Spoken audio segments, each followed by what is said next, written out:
Olá pessoal, tudo bem?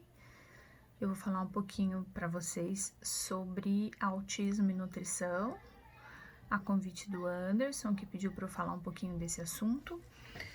Então, vou falar algumas coisas básicas da nutrição relacionada ao espectro autista. Então, assim, o espectro autista, ele geralmente é notado nas crianças antes dos 3 anos de idade. Né?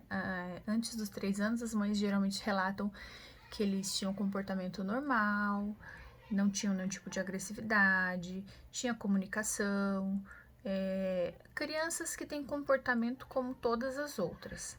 E de repente, a criança tem alguma disfunção neuronal. Então começa a não se comunicar, né, com as pessoas, mesmo no olhar, ela não se comunica, ela não faz esse olho no olho, começa a fugir o olhar, começa a fazer muitas restrições alimentares e tem várias disfunções de comportamento. Por isso que a gente sempre fala que o autismo, não existe um autismo, né? Existem espectros autistas. E aí, nesses espectros autistas, a gente vai ter crianças que têm muita dificuldade de concentração, de ter relação com colegas, com parentes, mas temos também alguns espectros autistas que as pessoas desenvolvem mais algum sentido, né? Às vezes se desenvolve mais numa pintura, numa matemática, por isso que a gente não pode classificar todas como um único, como os mesmos sintomas, né? A maioria deles existe muito comprometimento na comunicação e na interação social. E na nutrição especificamente, o que a gente mais percebe no autismo é a restrição alimentar. A grande maioria dos pacientes, né? Isso é mais de 90% dos pacientes tem essas restrições alimentares. E aí a gente chega pra gente um paciente, geralmente criança, comendo 3, 4, no máximo 5 alimentos todos os dias, os mesmos alimentos, e não aceita de maneira alguma trocar esses alimentos. Então eles têm muito problema com cor, o que a gente mais percebe é que eles gostam da cor clara, então chega pra gente comendo pão, batata frita, bolacha e leite, né? Geralmente coisas brancas ou coisas claras, não aceitam cores de frutas, cores de verduras, de maneira alguma. E aí a gente começa a pensar o seguinte, por que há 10 anos atrás a gente tinha um nascimento a cada 2.000 crianças e agora um nascimento a cada 60, 70 crianças, depende muito do artigo que a gente lê. Então, por que aumentou tanto esse nascimento de autismos? Se fosse só fator genético, vocês acham que realmente teria aumentado esse tanto? Se fosse só fator genético, a gente conseguiria manter, a gente perceberia a manutenção de nascimentos nesse percentual. Então, não tem como mudar tanto nessa quantidade sendo só fator genético. O que a gente sempre está lendo nos artigos é o seguinte, que existe um fator, uma predisposição genética a doenças neuronais em algumas pessoas, algumas famílias, e dependendo do ambiente, né, dependendo muito dos fatores ambientais, a pessoa vem a desenvolver esse problema. No caso do autismo, o fator ambiental é muito mais relacionado com a mãe, porque isso vai da barriga da mãe. A gente fala dos 2.000 dias, que é o da barriga ao 2º ano de idade. É o período que a criança está em formação neuronal, está em formação de neurônios. Ou seja, nada poderia dar errado. Se der algo errado nessa formação, pode vir a desenvolver uma doença neurológica, que muitas vezes é o autismo. Então, são vários fatores envolvidos nesses 2.000 dias, né? Um dos que a gente mais tem estudado relacionado com a nutrição é a permeabilidade intestinal. Então, se a mãe, né, durante uma gestação toda, não fez um preparo, começou uma gestação com uma carência enorme de vitaminas e minerais, e uma permeabilidade intestinal muito agredida, né? Ela está muito permeável o intestino dela, ela pode ali naquela formação já fazer erros na formação do neurônio. Ou a criança também, logo após o nascimento, pode ter tido algum tipo de inflamação, né, por imunidade, já nascer com uma imunidade mais baixa, e os médicos, no caso, para atender essas inflamações, infecções, passam antibióticos. Né? Muitas vezes não é necessário, mas muitas vezes esse antibiótico, ele faz com que a permeabilidade intestinal aconteça. E aí a gente começa com a entrada de patógenos, logo no começo, nessa formação neuronal. Então entram patógenos pela barreira intestinal que não deveria ter entrado. E aí, como estamos na formação neuronal, eu posso atingir essa barreira hematoencefálica. E aí é o problema que às vezes a criança está tudo bem até 1 ano de idade e de repente a gente percebe que ela mudou. Os pais percebem que mudou. Então, a nutrição tem um fator fundamental na programação metabólica de uma criança. Como eu vou programar ter um bebê? Se células são formadas de nutrientes, de vitaminas, de minerais, se isso é um combustível da célula, como é que eu vou começar uma gestação sem combustível, desnutrida? Né? Então, tudo tem que ser perfeitamente calculado nesse período. Existem também fatores ambientais como toxinas, né? Hoje em dia, muito de plástico, de poluição, mamadeiras plásticas. Existem muitos fatores que podem vir desencadear esse espectro autista que a gente tem lido na literatura, essa importância da nutrição. Então, assim, ó, quando a gente pensa nessa seletividade alimentar que eles desenvolvem, depois de já ter desenvolvido o autismo, você pensa assim, bom, ele só gosta de 5 alimentos, então eu tenho alguns problemas. Por que que ele só gosta desses alimentos? Por que que ele tem essa seletividade alimentar, né? Bem clara na maioria dos autistas. Porque como na permeabilidade intestinal está totalmente inadequada, existe já uma inflamação. Isso gera uma seletividade alimentar, tá? Então, olha como vira uma bola de neve. Eu preciso de nutrientes para os neurônios, eu preciso de nutrientes para melhorar essa imunidade, para melhorar toda a microbiota intestinal, mas ele tem uma seletividade alimentar enorme. Então, a gente trabalha com 5 fases nutricionais que precisam ser realizadas e não são rápidas, são longas, mas a primeira etapa é a etapa mais difícil, é a etapa que os pais e as pessoas que acompanham os autistas, eles sofrem bastante, né? Porque vem de uma alimentação muito errada e como é que a gente vai mudar? Então, a gente trabalha com 5 etapas para ir mudando aos poucos e conseguir chegar numa fase boa, e essa fase ainda é seguida por muito tempo. Então, quando a gente vai melhorando a permeabilidade intestinal do paciente, quando a gente vai tirando essas inflamações, vai fechando a parede intestinal, aí ele começa a aceitar outros alimentos. E aí a gente vai trabalhando aos poucos, e aí é o papel do nutricionista. Como colocar, qual a forma de aceitação, eu não gosto desse jeito, eu gosto desse, né? Eu prefiro a textura crocante ou prefiro a textura molho, como que a gente pode colocar, os recipientes também tem que ser mudado, muitos recipientes têm fatores tóxicos, então a gente também tem que mudar. A gente tem que trabalhar várias coisas, e muitas vezes o papel do nutricionista é fundamental. Porque como que eu vou levar só numa terapia comportamental se eu não tenho nutriente para o neurônio? É muito complicado isso, tá? Então, pensem na nutrição, pensem nos nutrientes como a gasolina. Um carro vazio não vai funcionar. As outras terapias são extremamente importantes, mas a nutrição é fundamental em qualquer criança, em qualquer pessoa. Principalmente numa pessoa que a gente pega já com essa desnutrição, Não confundam desnutrição com magreza.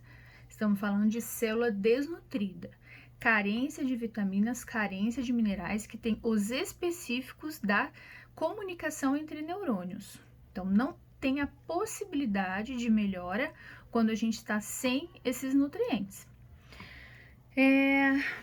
Tem tanta coisa que eu queria falar com vocês, assim. Vamos falar um pouquinho sobre alergias alimentares, que a gente tem visto muitos artigos e a gente vê na prática o quanto isso melhora.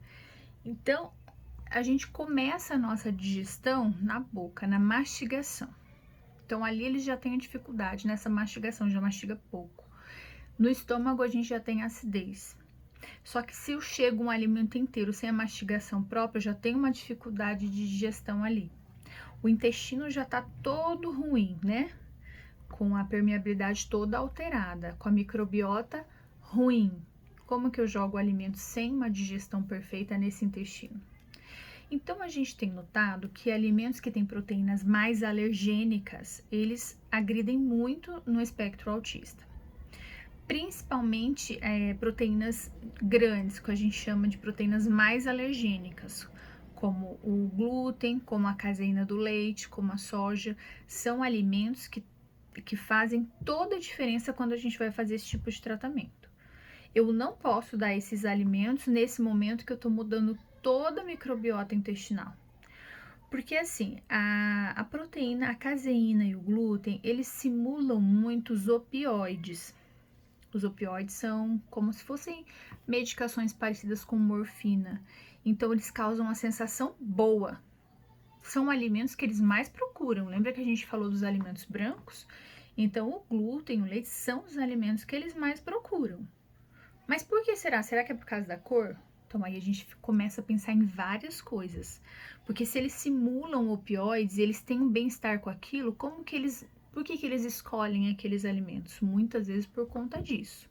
Então, logo que a gente tira, tem essa impressão de que eles pioram. Mas como é uma reação tardia, a gente vê muita melhora com o passar do tempo. Muita mesmo. Eles voltam a ter a comunicação, eles voltam a ter o olhar, o olho no olho. São muitas coisas que a gente tem percebido, claro que diferente de um paciente para o outro, mas em todos os artigos, mais de 50% dos pacientes estudados têm uma melhora enorme após a retirada desses alimentos de proteína de difícil digestão. E são proteínas que quando a gente faz testes, os artigos mostram alguns testes em pacientes autistas, eles já têm uma alergia a esses alimentos. Mas como não é uma alergia imediata, é uma alergia tardia, os pais têm muita dificuldade em perceber isso.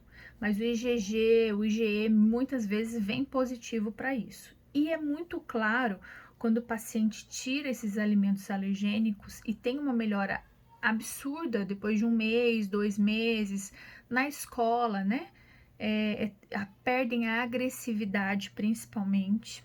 Então é tão grande a melhora que depois os pais, os acompanhantes, né, dos autistas não querem voltar com esses alimentos. Então isso ajuda muito também, né, nessa conduta.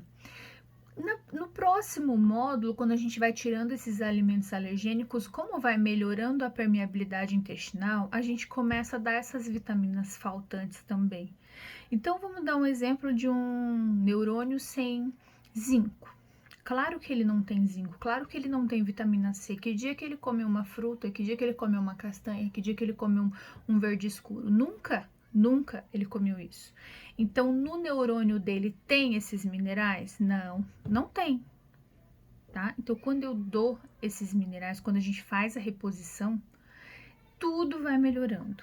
Então, a gente vai percebendo, assim, aquela melhora física, melhora motora, melhora intestinal, porque 90% dos pacientes autistas têm distúrbios gastrointestinais, tem gastrite, tem diarreia, tem obstipação, tem queimação, tem a língua ácida.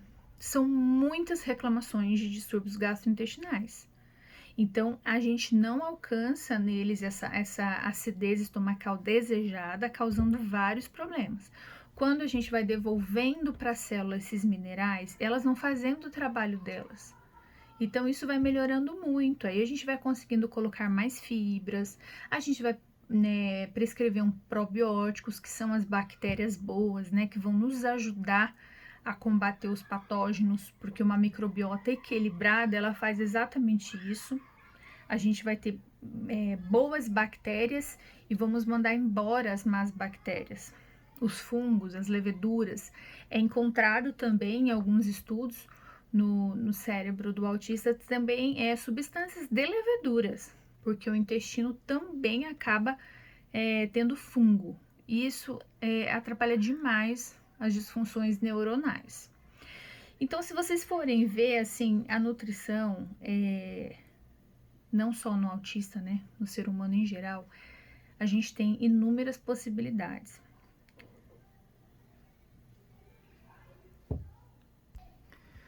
Então, a gente tem inúmeras possibilidades, mas isso depende demais de quem cuida desses pacientes autistas e qual a disposição disso, né? Qual a disposição dessas pessoas em passarem por isso, em terem um acompanhamento. É muito legal ter o acompanhamento do nutricionista, porque a gente vai trabalhar com receitas, a substituição desses alimentos que não devem ser consumidos no período, a forma de preparo, as panelas, quais os óleos utilizados, quais os temperos que vão ajudar na digestão, quais os chás. Isso é muito importante, porque a gente dá algumas dicas gerais, mas isso não é igual para cada paciente, né? Tem paciente que quer a forma crocante, tem paciente que quer a forma de molho. Então, a gente tem que trabalhar na individualidade de cada um. Eles são tem características muito diferentes um do outro. Então, trabalhem sempre um chazinho digestivo, né? Após as refeições, hortelã, alecrim, isso dá um resultado bem legal, porque ajuda a quebrar as enzimas. E aí a gente vai trabalhar frutas após a refeição, frutas digestivas como mamão, abacaxi. Eu sei que no começo, de repente, não vão aceitar, mas a gente pode fazer na forma de suco, às vezes cozido, às vezes desidratado. A gente tem inúmeras possibilidades, mas é muito individual. Precisamos muito avaliar cada indivíduo e tentar perceber aqueles alimentos que eles mais pedem, porque geralmente são os alimentos que estão fazendo mal ao organismo.